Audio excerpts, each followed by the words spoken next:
Greetings, and welcome to another deck report. So, this is part 3 of the deck report that I had for the past week or so. You already saw, if you didn't see part 1 or part 2, I do encourage you to watch them. Those were the actual decks that I played for actual tournaments in the past week. This is going to be something a little bit different. Instead of showcasing you a deck I played in actual tournaments, I kind of wanted to showcase you something that I've been testing. As you guys already know, Crossover Breakers had a complete reveal by the time of this recording. And we know the rarities of all the archetypes, and we know the cards that are going to be in there. And for the past month, you probably already saw a big surge of like a lot of influential knowledge involving like mainly Ryzeal and Maliss. Uh, I do strongly believe those decks are going to be very strong meta contenders. I do think that the way the format is looking right now does favor those decks into entering the meta game. And maybe if Konami decides to give us a Forbidden Limited list by around the time Crossover Breakers come out, or right after YCS Anaheim, we will have these decks probably be more polished and more like welcomed into the format.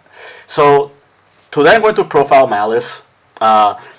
If you've been tuning into this channel, you already know that this is the deck I really like the most out of Crossover Breakers. This is the deck I've been piloting and testing like for a while now.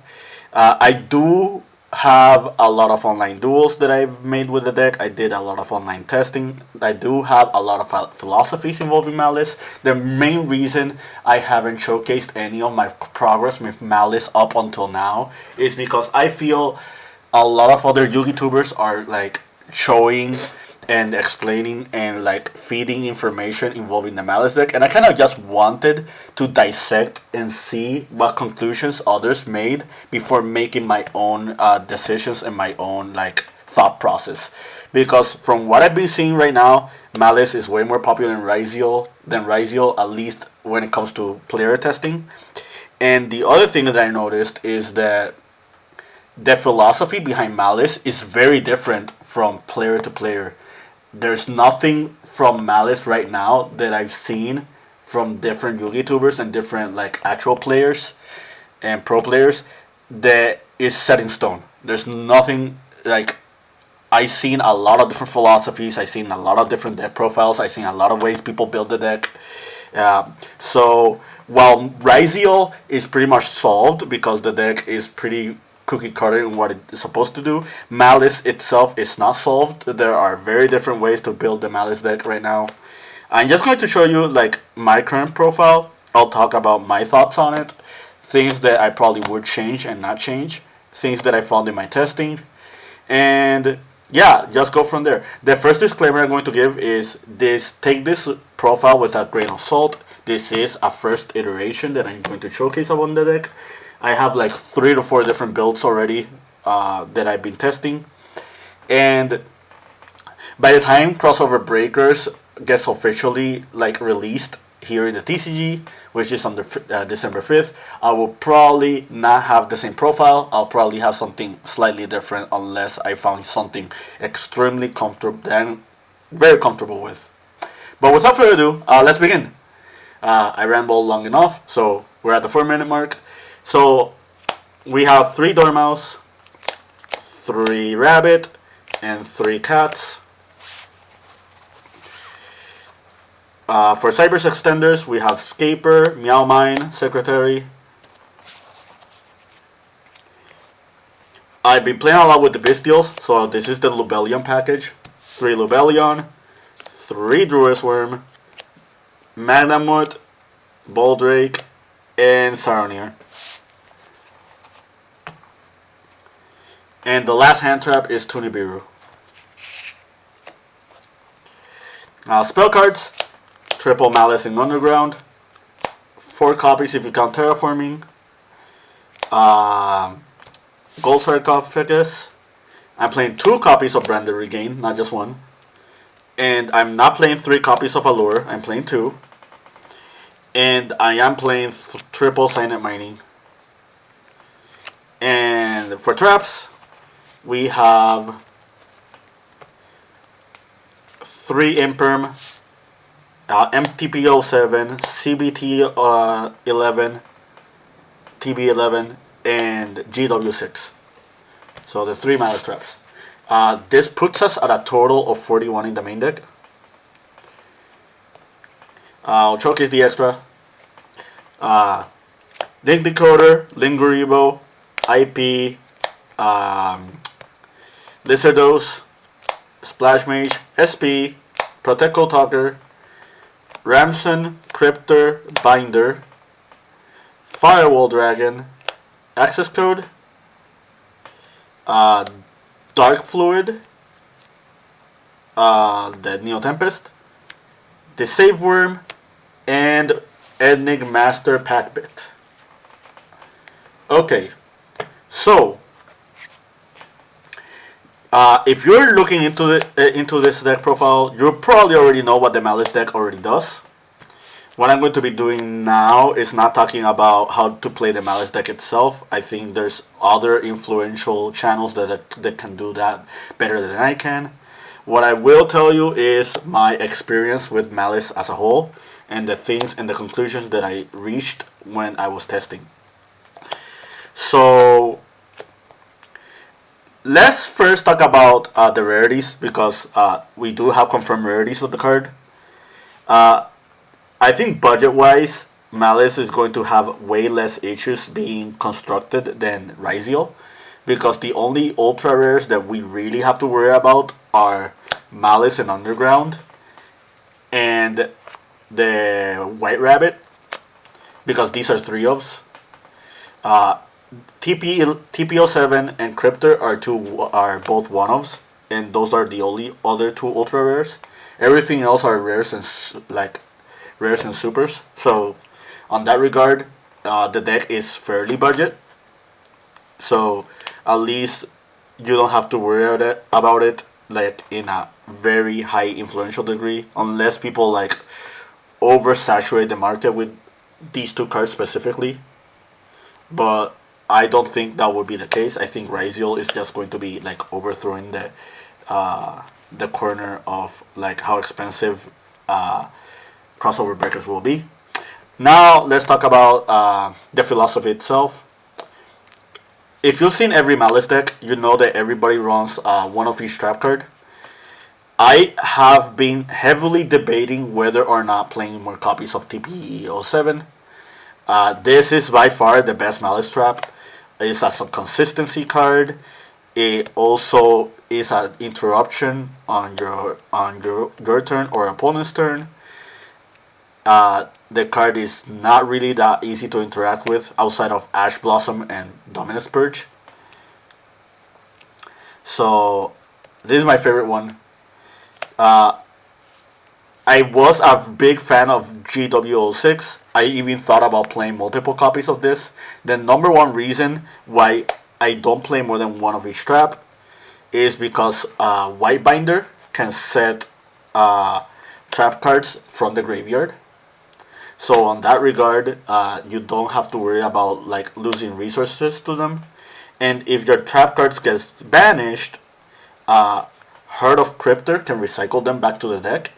So your engine is not as recursive as Fiendsmith, but it is recursive to some degree, which warrants you playing like only one of each trap card. The other thing that makes me want to play more copies of TP is in the off chance you do like end up in a position where you don't open any Maliss cards, but you kind of want to like get your engine rolling, and you know that you could have non-engine to like stop your opponent from playing. Then TP07 is pretty much the consistency card that will get you there into the mid or later turns. As far as the ceiling of the deck goes, I think GWC is the best one because it's the one that can interact with Binder the best, and Binder is the best Link monster in the Malice archetype, at least to my knowledge, and my experience.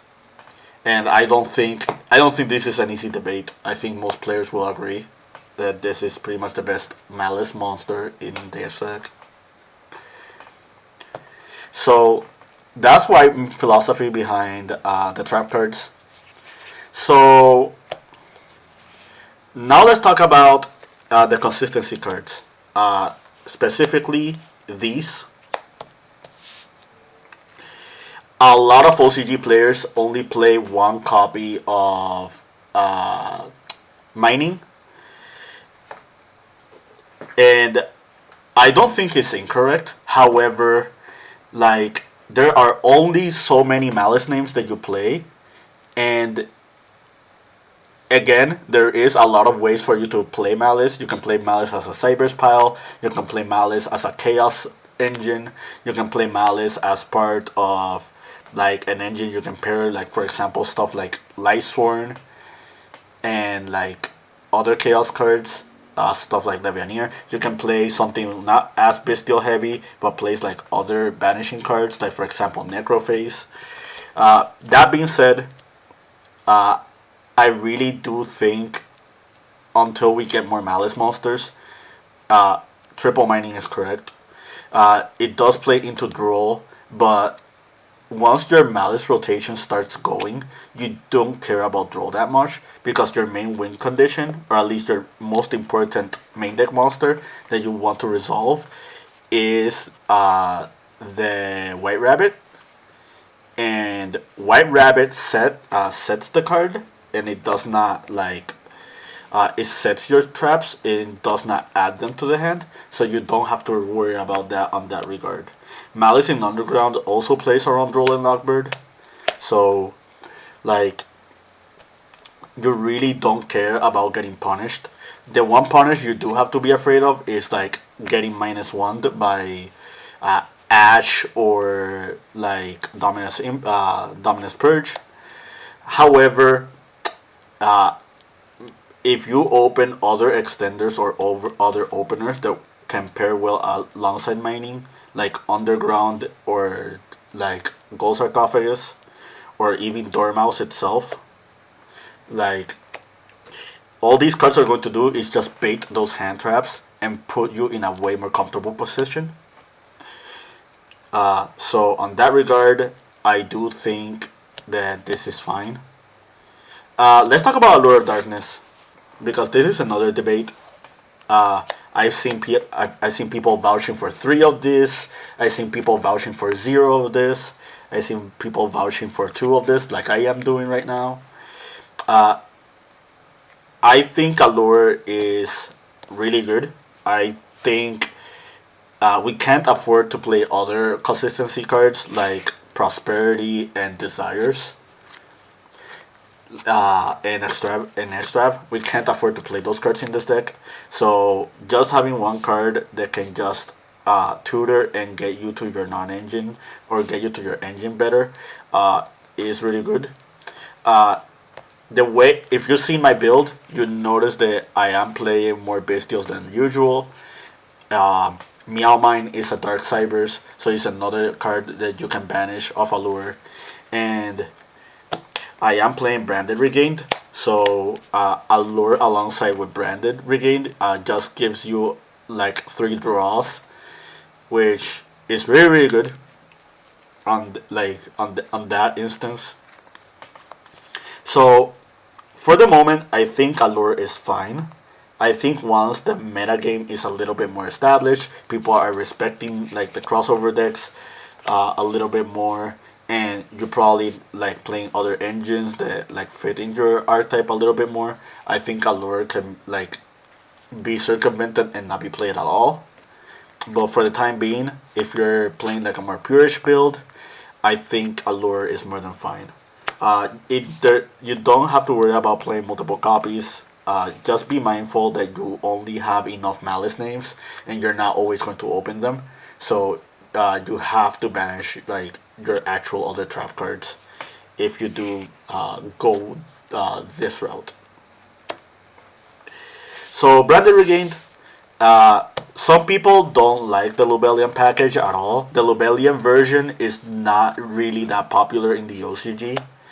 Uh, in all fairness, Lubellion is at 1 in the OCG. So, like, it's hard to make a call whether or not you fit, like, one Lubellion just for one Regained.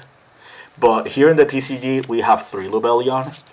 And we also have 3 Druisworm.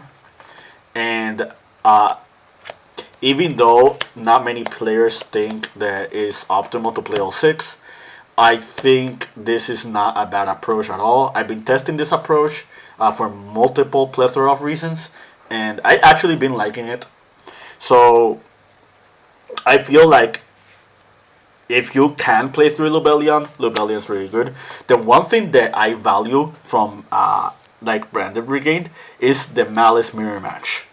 So if you're playing against the mirror match and your opponent banishes their monsters on their turn, you can and they try to like activate their monsters. Like let's say for example they used Malice in Underground and they banished a White Rabbit and they tried to White Rabbit effect.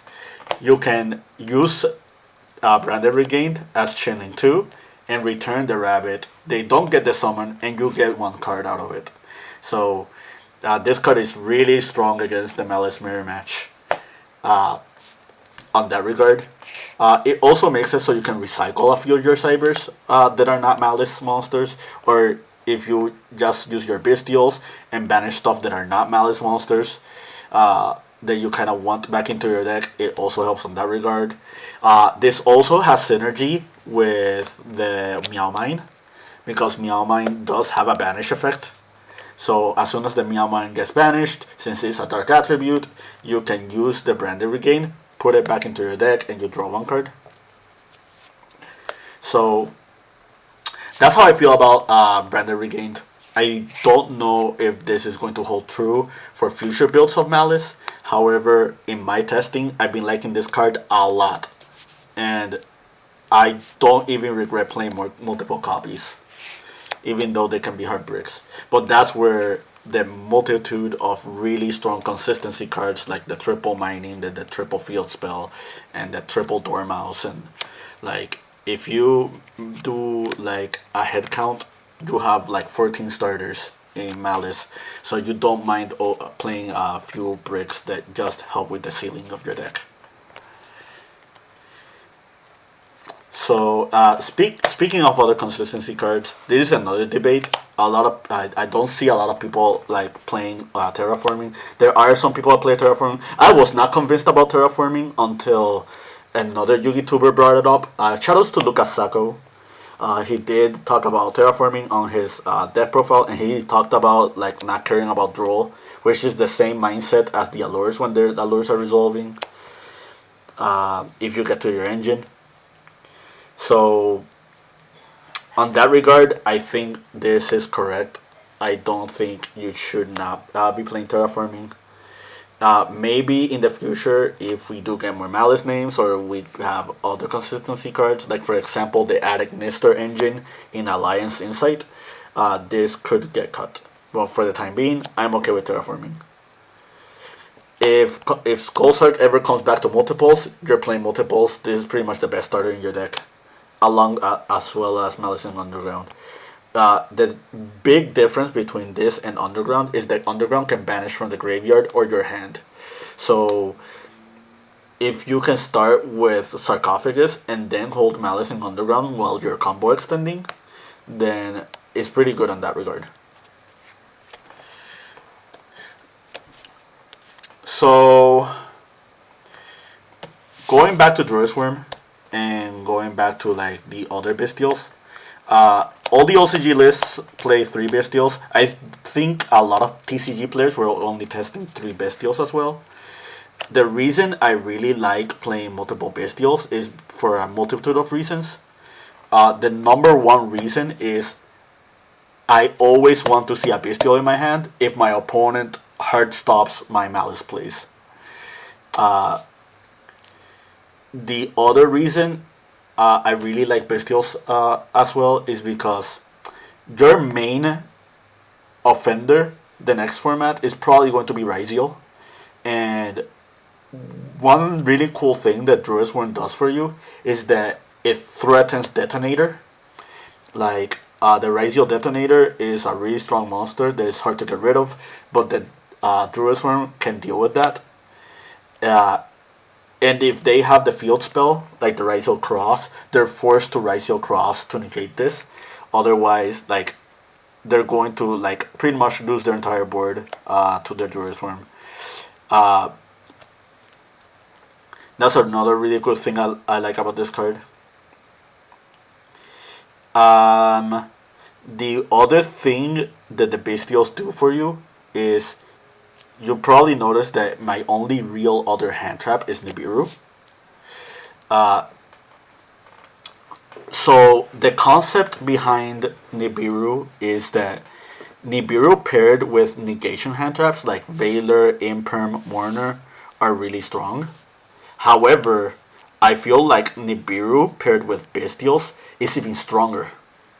Let's say, for example, you're playing against the Ryzeal deck and the guy is trying to push through your board. And let's say you have White Binder in your graveyard. Something you can do is you can activate Nibiru. You force their negates. Well, you force the Ryzeal Cross if they make it that far. And then you can Bestial into White Binder. And if you know what White Binder does, White Binder can reborn herself from Banish, draw you a card, and then she can start, like, flooding your board back. That's a really cool thing about Maliss. Maliss can build their board again, like, essentially with minimal effort, and the Bestials help with that. The other thing that Bestials help you with is it also plays around Nibiru. Let's say you're trying to Maliss combo and you get to your White Binder and your Red Ramson, like, for example. And you know how part of this combo also climbs into Firewall and eventually into Neo Tempest. So let's say you're going on that route and halfway through that route you get Nibiru'd. Let's say these are still in your deck and these are in your graveyard and you already banished them both. So now what could end up happening is if you open the Bestial on your opponent's turn, you can Bestial, banish, like, let's say for example you banish Ramson. Bestial gets summoned, Ramson gets summoned. Ramson can banish you, like, for example, the White Rabbit. White Rabbit effect, White Rabbit gets summoned, White Rabbit sets you GW06. You do GW06, you banish the Rabbit, you summon the Binder, and then Binder banish 3, and you just keep going. Or you can set TP11, not TP11, TP07, and TP07 becomes an interruption. Like, those snowball effects from your Maliss monsters are possible if you have Bestials. So I just evaluate the power behind the Bestials more than other hand traps. And the last reason I really like Bestials right now is because if you saw YCS Bologna, you saw that a huge abundance of Fiendsmith decks are, like, coming back into the format. And the Fiendsmith engine is strong into a lot of hand traps, but they're not strong against Bestials. And Bestials are really, really strong against, like, the Fiendsmith engine. So the Fiendsmith engine is not future proof if you play Bestials. It also, like, is also really good against other matchups like Voiceless Voice, which most likely is going to be paired up with Ryugi post crossover breakers. You can catch your opponent off guard in the mirror match and, like, banish an already exhausted Maliss monster that already used their effect. Another really cool play that Druid's Worm also fixes is, let's say specifically Lubellion into Druid's Worm.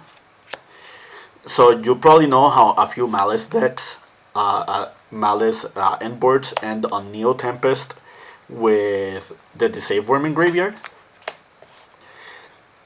So if you have the Disave Worm Neo Tempest setup, you can Lubellion into Druid's Worm. Druid's Worm tribute for Lubellion. And then the Druid's Worm forces away the Dark Fluid.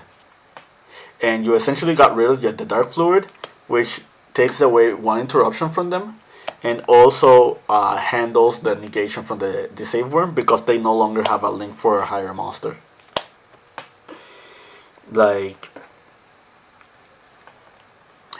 that's another really cool thing about the Bestials. So, yeah, this is like what I've been liking the most. A lot of OCG players and TCG players have been playing Ash Blossom, Droll. Some of them have been playing Dominus Impulse, which I do think Dominus Impulse is going to be weaker next format. I will make a video on that most likely. A lot of people, I've seen other lists that they main the Moch armies as well. I don't think Moch armies are necessary for something like this. In hindsight, you could play Moch armies just so you could draw into Bestials, but that would be like specifically against like Fiendsmith decks or stuff like that. But that's the theory behind those ratios. Let's talk about other cards in the main deck. So you probably noticed there's no Kodo Soul in this list. I am going to play Kodo Soul most likely. The thing that threw me off with Kodo Soul is that you kind of needed to be already waiting for the card to be like very functionable, because the only real way to tutor that card outside of Silent Mining is through Terahertz. However, seeing the value behind the Bestials spawning into your Maliss monsters gives more value to Kodo Soul. So most likely I will replace Backup Secretary with Kodo Soul. I do like Backup Secretary as an extender because you just need a Cyberse monster. It doesn't have to be something from the extra deck. However, Cyberse monster summoned from the extra deck is something extremely easy by now. So that's also fair in that regard. So I want to talk about Meow Mine specifically. I have not seen any or many Maliss lists at all playing this card. I think this card is really cool. I think this card is really good. I did win games that I didn't think I would be winning if I didn't have this card. It works well with Branded Regained. It is a Dark Cybers for a Lure of Darkness. And yes, its graveyard effect only gets triggered if a link to monster it's moved. But let's say, for example, you go second. And let's say you used your Meow Mine to summon SP Little Knight. And then you try and you go SP Little Knight to banish something. Your opponent tries to like get rid of the SP Little Knight, or they try to interact with you. You banish the SP Little Knight. And now your Meow Mine gets to trigger because the SP Little Knight got banished. And then it takes down another card. Which I think this was the intended purpose behind this card. It was meant to be used with IP and SP more than anything. But this works with Haggard Lizardos. This works with Splash Mage. This works with like the SP. It works with IP Masquerena. It turns IP Masquerena into like another interruption. Like if this card is involved. Like I really like the card. There was one game against Tempai Dragons where the guy summoned the Quakimeru Dragon on me, and if I didn't have this like in my deck, I had this on my field already because I summoned it prior to the summon of the Quakimeru, because they do have a link monster, which is the Ryzeal. And this ended up in my graveyard, and I had two bodies on board, but they made the Quakimeru play with the Ryzeal, And what ended up happening is I linked into Splash Mage, and then I linked away the Splash Mage for Lizardos. And then that triggered the Meow Mine, and this bounced the Quakimeru. So, utility-wise, I really like this card. I think you should experiment with it. I haven't seen almost anyone at all play this card. Shoutouts to that one player I did play, duel against that did play this card. This was not strictly just my idea.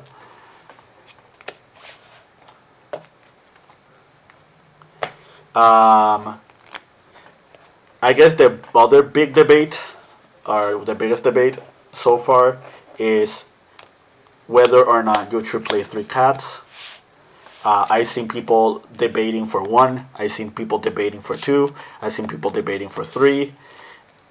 And sometimes when I hear the reasoning behind certain ratios, I just have to scratch my head. No offense to any player who has a philosophy with this card. Again, like I said, this deck is not set in stone. It's not solved at all. There is still a lot of room for improvement. But my mentality behind the Chessy Cat is that until we get more Malice monsters, you have to play 3. And I know that sounds kind of counterintuitive because you don't have enough Malice monsters or enough Malice names to banish with this card in the first place. However, this being a Malice by name is extremely valuable. That being Malice by name means that you can summon Red Ramson, White Binder, and Cryptor. And the fact that these Link monsters ask for a Malice monster as a requirement makes Chessy Cat already valuable because you need to use it as your catalyst to make these monsters. So, at least from my perspective and my builds, I will probably play 3 of this until Alliance Insight, because most likely post Alliance Insight we will get more Malice names. But yeah, that's it from that regard. I don't think I need to cover anything else from the main deck. I think the main deck is almost pretty much set in stone outside of those other factors. Let's talk about the extra deck real quick. So, in my testing, I hardly summon Cryptor at all. Cryptor is not the card I summon a lot. I do summon White Binder and Red Ramson a fair amount. I think I think I see those cards enough times to evaluate their stay on my extra deck. The one thing I kind of was debating is whether or not to play a second copy of White Binder. White Binder is the most important Malice monster in the deck. In the extra deck at least. Its value and its power level is just way stronger than Ramson's. I think Cryptor is almost as good. The problem with Cryptor is that it is harder to summon. So, that being said, White Binder is pretty much the best one. I don't think there's a debate with that at all. The number one reason I want to play more than one copy is because of the popularity behind Kashtira Unicorn. Now, with YCS Bologna have been concluded, the Fiendsmith Kashtira deck is probably something you will see a couple of times. And if they Unicorn to banish this card, the ceiling behind Malice drops not significantly, but by a fair amount. This card is extremely powerful. This card, if White Binder resolves, the deck pretty much goes up 1 tier. That's how strong this card is. Red Ramson is just as good. This card is almost as strong as well. And this card does help with combo extending. It helps with the resource gain. It helps the attack to the effect to swap the attack and defense of your opponent's monsters is not as bad as people think. this does influence a lot of plays. So the value behind Ransom, I think, is very justified. But this is the only one I'm kind of debating whether or not to be playing other copies.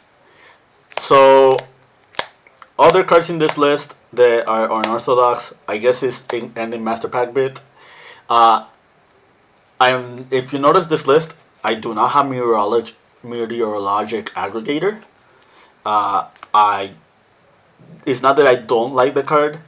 It's just I think if you're getting to a point where you summon Neo Tempest Terahertz, you don't need to be negating cards with Aggregator. The value that I will give Aggregator into this deck is if I decide to play Ultimate Slayer, which is a really good, strong card, like against Ryzeal. But outside of that, I haven't missed Aggregator at all. I've seen people debate whether or not to play Access Code, and I feel like Access Code is really strong in this deck, especially if you go second and you resolve TB11 to summon like one of the Maliss extra deck monsters. You can just link climb into Access Code a lot easier. Access Code being able to banish like a Link 3 Maliss and have them resolve to their effect to just resummon is just way too powerful to ignore. You can chain block with this card. You can stop a lot of plays with this card. Like, I've won one duel I've been practicing because I had a Link 2 Cybers, I had Druid's Worm on board, and Meow Mine was in my graveyard, and I pretty much just summoned Access Code when Chainlink 1 Druid's Worm, Chainlink 2 Meow Mine, Chainlink 3 Access Code, and your opponent cannot respond to any of those three effects because of Access Code's condition, and you just take away two cards for free by doing that. I've caught so many people off guard by doing that, like going second. Is pretty much crazy. The one card I'm not super keen on is Firewall Dragon. I do understand that it's a really good Emboard piece. Well, not Emboard piece, it's a really good stepping stone. It gives you recursion with two Malice names in your hand, so it gives you very strong follow-up. But the problem is, you really don't care about follow-up if you resolve Whitebinder to banish multiple names, like on either player's turn. This will give you so much recursion that Firewall is just not needed. The one value I will give Firewall Dragon, and that is something I also haven't seen many people play, is the value behind Protect Code Talker. With Firewall and not Neo Tempest, you can end on a board that has Protect Code Talker in your graveyard. And the reason this is important is because you can, on your opponent's turn, use Protect Code Talker, summon it alongside Firewall Dragon, and then banish the Whitebinder, and then Whitebinder gets to summon. And Protect Code Talker gives the Firewall targeting protection, so you can't do a lot against that either. And you can just turn your Firewall into another disruption. So yeah, that is like pretty much it for that. I have seen people play Link Spider specifically for Nibiru. I do have a build that plays Link Spider for other reasons. Link Spider is really good because it is a Cybers monster. So if you get Nibiru'd and you have another extender, you can play through the Nibiru in the same turn. But you can do the same thing with Bestials as well. And if I'm not mistaken, Haggard Lizard Dose asks for different names. Yep, it's very similar to Cross Cheap. So you can even use the Nibiru token to summon this, which is very, very nice.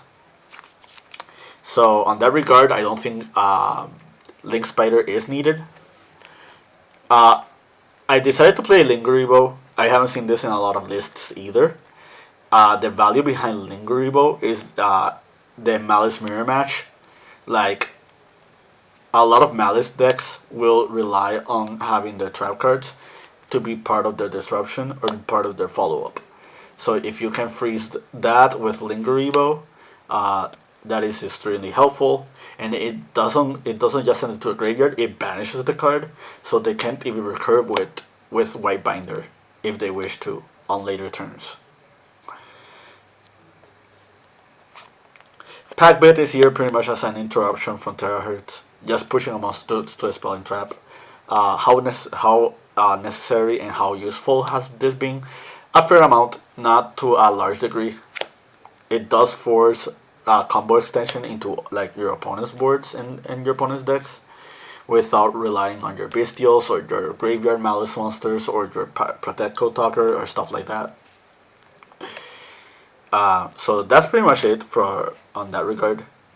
One card you could cut is IP, but if you end up on a situation where you get Lanciad or Fualos, and you can set up for next turn, IP does help with that.